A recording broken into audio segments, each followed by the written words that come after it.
سلطان عبدالعزیز کے حکم پر اس لڑکی کو اور اس نوجوان تاجر کو کٹہرے میں لایا گیا۔ اب سلطان عبدالعزیز نے اس تاجر سے پوچھا کہ بتاؤ کہ تم اس لڑکی کو کیوں مار رہے تھے؟ تو اس نے کہا، سلطان معظم، جو کہ میں پہلے بتا چکا ہوں کہ میں ایک بہت بڑا تاجر ہوں، میرا کاروبار بڑے بڑے بازاروں میں ہے، لہٰذا آج بازار میں مجھے تجارت کرتے ہوئے اس لڑکی نے دیکھ لیا تو اسے پتہ چل گیا کہ میں پیسے والا آدمی ہوں، لہٰذا یہ میرے پیچھا کرتے کرتے آ گئی، اور جب میں گاؤں میں پہنچا تو اس نے میرے گھر کے سامنے شور مچانا شروع کر دیا کہ تم میرے شوہر ہو اور مجھے اندر آنے کی اجازت دو۔ گاؤں والوں نے مجھ پر شک کرنا شروع کر دیا کہ ہو سکتا ہے کہ اس آدمی نے دولت ہونے کی وجہ سے کہیں نکاح کر رکھا ہوگا اور گاؤں والوں کو پتہ نہ ہو، لیکن پھر میں نے گاؤں والوں کو یقین دلایا کہ میری ابھی تک کوئی شادی نہیں ہوئی۔ اس نوجوان کی دلائل سننے کے بعد سلطان عبدالعزیز نے اس لڑکی سے پوچھا، بتاؤ اب تم اپنی صفائی میں کیا کہنا چاہتی ہو؟ وہ لڑکی روتے ہوئے کہنے لگی، سلطان معظم، میں ایک غریب کمہار کی بیٹی ہوں۔ یہ نوجوان جس بازار میں تجارت کرتا ہے، اسی بازار میں میرے بابا کی ایک چھوٹی سی دکان ہے۔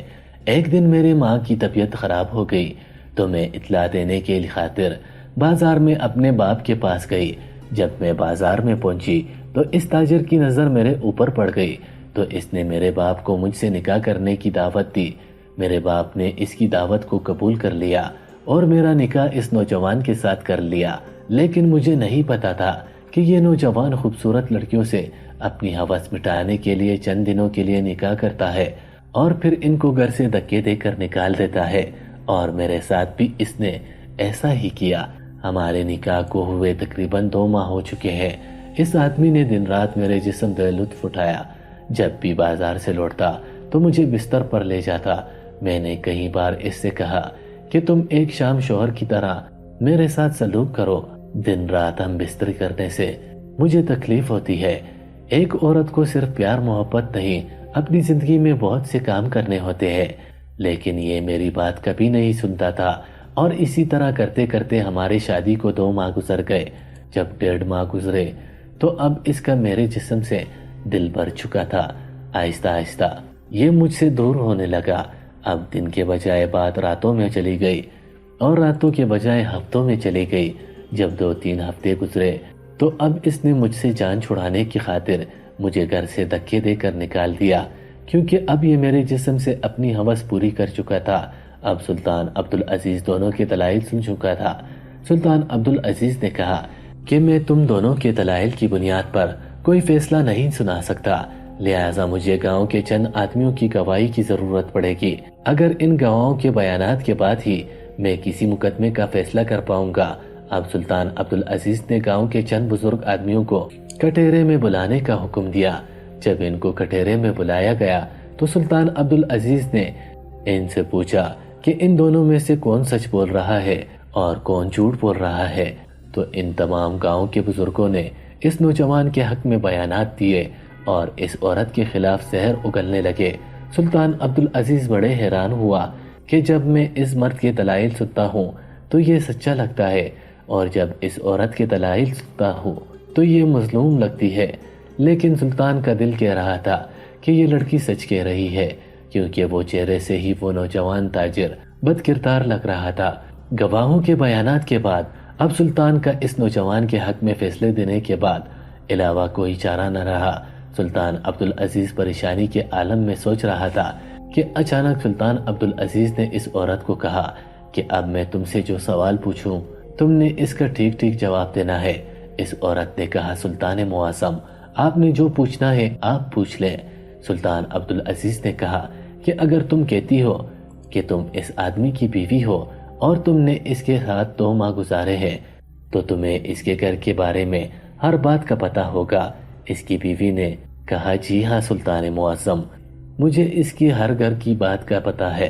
پھر سلطان نے کہا کہ کیا اس آدمی نے گھر میں پالتو جانور رکھے ہوئے ہیں؟ تو اس عورت نے کہا، جی ہاں سلطان معظم، میرے شوہر نے اپنے گھر میں ایک گھوڑوں کا استبل بنایا ہوا ہے، اور اس کے ساتھ ساتھ میرے شوہر نے اپنی پسند کا ایک کتا پالا ہوا ہے، جو کہ یہ مصر کے ایک بہت بڑے تاجر سے خرید کر لے آیا تھا۔ اس نے اس کتے کی دیکھ بھال کے لیے پہلے تو نوکر رکھے ہوئے تھے، لیکن جب میری شادی ہو گئی تو میں ہی اس کتے کی دیکھ بھال کرتی ہوں۔ جب سلطان عبدالعزیز نے اس عورت کی یہ بات سنی تو سلطان عبدالعزیز تمام درباریوں سے مخاطب ہوا اور کہا کہ تم گواہ ہو کہ یہ بیانات اور ان دونوں کے دلائل سننے کے بعد میں اس مقدمے کا فیصلہ اس تاجر کے گھر میں سناؤں گا۔ پھر سلطان نے اس لڑکی کو کہا کہ آج رات تم ہمارے مہمان خانے میں ٹھہرو گی، کل صبح اس تاجر کے گھر میں اس مقدمے کا فیصلہ سنایا جائے گا۔ پھر سلطان عبدالعزیز نے اس نوجوان تاجر کو کہا کہ کل سلطان عبدالعزیز تیرا مہمان ہوگا۔ یہ بات سن کر تمام لوگ حیران و پریشان ہو گئے کہ سلطان عبدالعزیز نے مقدمے کا فیصلہ عدالت میں سنانے کے بجائے اس نوجوان تاجر کے گھر میں سنانے کا کیوں حکم دیا۔ تمام لوگ اپنے دلوں میں سوال لیے وہاں سے رخصت ہو گئے۔ سلطان عبدالعزیز جب اگلی صبح ہوئی تو اس لڑکی کو لیے اس گاؤں میں پہنچ گیا۔ سلطان عبدالعزیز کے استقبال کے لیے تمام گاؤں والے موجود تھے۔ اب سلطان عبدالعزیز کو اس نوجوان تاجر نے اپنے گھر میں قدم رکھنے کی دعوت دی تو سلطان عبدالعزیز نے قدم رکھتے ہوئے اپنا قدم پیچھے کر لیا اور اس لڑکی کو کہا کہ پہلے تم اس گھر میں اپنا قدم رکھو گے۔ تمام لوگ حیران ہو گئے کہ آخر سلطان کیا کرنے جا رہے ہیں۔ جیسے اس لڑکی نے اس گھر میں قدم رکھا تو اب سلطان نے اپنے ایک سپاہی کو حکم دیا کہ جا کر تاجر کے گھر میں موجود نوکر کو حکم دو کہ اس کتے کو آزاد کر دیا جائے۔ سلطان کا سپاہی گیا اور تاجر کے نوکر کو حکم دیا کہ سلطان کے حکم کے مطابق کتے کو آزاد کر دیا جائے۔ کتے کے ڈر سے سارے گاؤں والے پیچھے ہٹ گئے۔ جیسے ہی اس تاجر کے سپاہی نے کتے کو آزاد کیا تو کتا فوراً اس لڑکی جو کہ اس کی بیوی ہونے کا مطالبہ کر رہی تھی اس کے قدموں میں گر گیا اور اس کے پیروں کو چومنے لگا۔ اس لڑکی نے بھی اس کے سر پر ہاتھ پھیرا اور اب سلطان عبدالعزیز اس لڑکی کو لیے اس نوجوان تاجر کے گھر میں چلا گیا۔ اب سلطان عبدالعزیز نے اس نوجوان تاجر کو کہا کہ اس مقدمے کا فیصلہ ہو چکا ہے۔ تمام لوگ حیران ہو گئے کہ آخر سلطان اپنا کیا فیصلہ سنائے گا۔ چند لمحوں کے بعد سلطان عبدالعزیز نے کہا کہ اس مقدمے کا فیصلہ یہ ہوا کہ یہ لڑکی حقیقی بیوی ہے اور تم نے اس کے ساتھ گواہان کی موجودگی میں نکاح کیا ہے۔ یہ سن کر وہ نوجوان تاجر کہنے لگا، سلطان معظم، جیسا کہ عدالت میں تمام گاؤں والوں نے اس بات کی گواہی دی ہے کہ میرا اس کے ساتھ کوئی نکاح نہیں ہوا اور نہ ہی اس لڑکی کے پاس نکاح کا کوئی گواہ موجود ہے اور نہ ہی وہ قاضی جس نے اس کا نکاح کرایا۔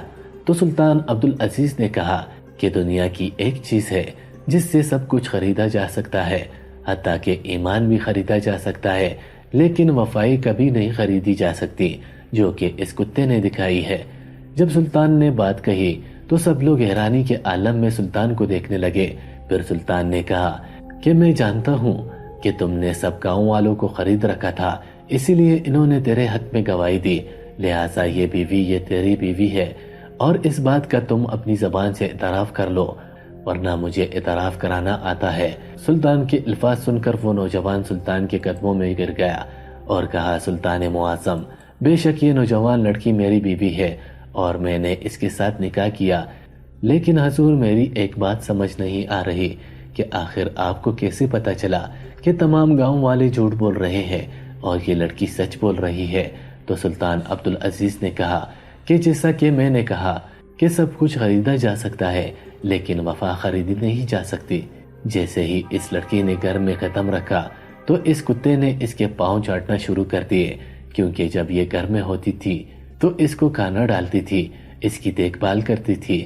اگر یہ تیری بیوی نہ ہوتی تو یہ اتنی بڑی نسل کا کتا گھر میں داخل ہوتے ہوئے ایک انجان عورت کو کبھی اس طرح پیار نہ کرتا، اس کے قدموں کو نہ چاٹتا۔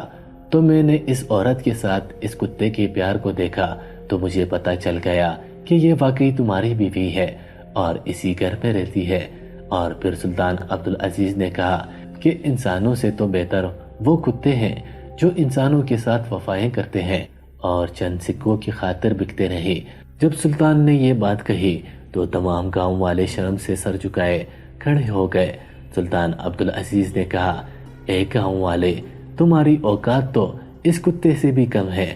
میری نظر میں یہ کتا تم سب سے قیمتی ہے، تم نے چند سکوں کی خاطر ایک مظلوم عورت پر ظلم ہوتے ہوئے دیکھا، لیکن تمہارا ضمیر نہیں جاگا۔ لیکن ایک بات یاد رکھنا کہ جب بھی کہیں ظلم ہوتا ہے تو سب کچھ چھپایا جا سکتا ہے، لیکن کبھی ظلم کو نہیں چھپایا جا سکتا۔ اسی لیے اس نوجوان نے جو اس عورت پر ظلم کیا وہ اس سے چھپایا نہ گیا، اور اس کتے کی مدد سے مجھے پتا چل گیا کہ یہ عورت واقعی میں سچ بول رہی ہے اور یہ نوجوان جھوٹ بول رہا ہے۔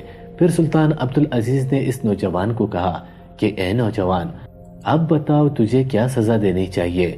تو نوجوان تاجر نے کہا، سلطان معظم، آپ میرے لیے جو بھی سزا کا تعین کریں گے میں اس کو بھگتنے کے لیے تیار ہوں۔ تو یہ سب صورتحال دیکھتے ہوئے وہ لڑکی رونے لگی اور کہا، سلطان معظم، میں آپ سے درخواست کرتی ہوں کہ آپ میرے شوہر کو کوئی سزا نہ دیں۔ جب اس لڑکی نے یہ بات کہی تو اس کا شوہر بھی رونے لگا اور گڑ گڑا کر اپنی بیوی سے معافی مانگنے لگا کہ میں نے تمہیں کتنا ذلیل اور رسوا کیا۔ یہ سب صورتحال دیکھ کر سلطان عبدالعزیز نے تمام گاؤں والوں کو حکم دیا کہ کبھی بھی کسی مظلوم پر ظلم ہوتے ہوئے اگر تم آواز نہیں اٹھاؤ گے تو ہو سکتا ہے کل وہی ظلم چلتا چلتا تمہارے خود پر آ جائے۔ اور پھر سلطان عبدالعزیز نے اس نوجوان تاجر کو معاف کر دیا اور ان دونوں کو خوشی خوشی چھوڑ کر دوبارہ اپنے محل کی طرف لوٹ گیا۔